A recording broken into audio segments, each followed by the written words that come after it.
I know they are. Talking about transitions of one sort or another. How do we transition to a different sort of society? How do we transform to a different sort of society?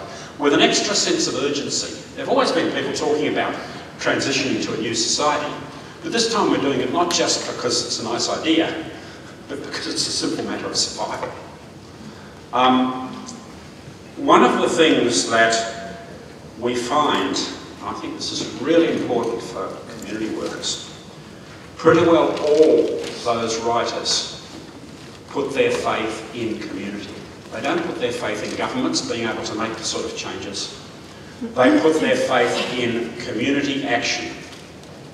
Naomi Klein says, what's going to stop this dreadful stuff that's going on is community groups that are springing up all over the world to oppose the extractive industries, to stop the pipelines, to do this and that and the other. People writing about the economy are saying it's the changes that happen at community level that are going to create alternatives that might work. We see this sort of theme coming through again and again, the need to reclaim democracy, as I said, Clive Hamilton writing about climate change. By reclaiming democracy, they mean bottom-up democracy. They mean empowered communities. Because I think, really, you can't see anywhere else where change is going to come from. We can't see it coming from our political leaders at the present time. So this says something to me very, very important for community development, for community workers. We're actually where the action is. We're actually doing work that is vital for the future, for the kinds of transitions towards the future that we can lose sight of because we're involved with our little community programs in some town somewhere.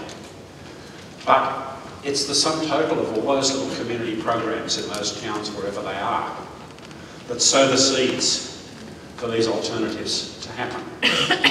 When there's a global economic collapse, an awful lot of people are going to be saying, help, what are we going to do? If there's some sort of viable local let's scheme that people can then go to and become part of and support and encourage and help to grow and become a major economic operator in that community, they're going to be much better off. So the people who are working on those sorts of economic alternatives now are doing really important work. We have to recognise the importance of Indigenous wisdom, how Indigenous people have lived in this country for an awful long time, and they know how to live in it, and they know they have answers that big mainstream Western society has lost. Yet we're eroding Indigenous societies. Indigenous societies are facing all the challenges that we know about. We should be learning from the experience of Indigenous wisdom. Some of you will have heard me say before, I hate the rhetoric of close the gap.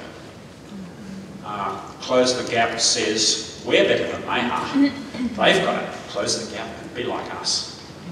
It accepts white fella definitions of health, of education. So education means sending kids to school, of housing, of all the rest of it, and then it's assimilationist. It's not what we should be doing at all. If anything, we should be reversing the gap and saying, actually, maybe it's mainstream society with a deficit that needs to come up. There is an increasing awareness that Indigenous people have got a lot to teach the rest of us.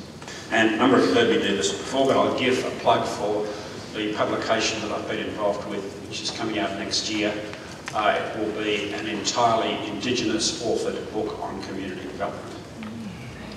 There's a whole group of Indigenous community work writers who are producing a book on Indigenous community development. Its title is Mia Mia, it's M-I-A, which is Noongar for our place. So if it's cultural transformation that's required, the cultural and community becomes really important, and community cultural development becomes important. Not a community development that mimics the dominant culture, but rather the one that establishes those alternatives and that revels in difference and diversity. It says diversity is at the centre of our work. None of this in unity is strength nonsense. In diversity is strength. Similarly, if it's economic transformation that's needed, we need communities with alternative economics. If it's political transformation that's required, we need communities with alternative politics. The core belief, I think, of community workers, which has been borne out again and again by our experience, is that these transformations will only work if they're driven from below, not from above. It's in communities that alternatives can be articulated and tried out. And it's most likely that alternatives will come from the margins. It's the communities that have already been bypassed by the global economy where we're most likely to see alternative economics developing, and so on. So the work that we do with communities at the margins is the site for the most innovative work.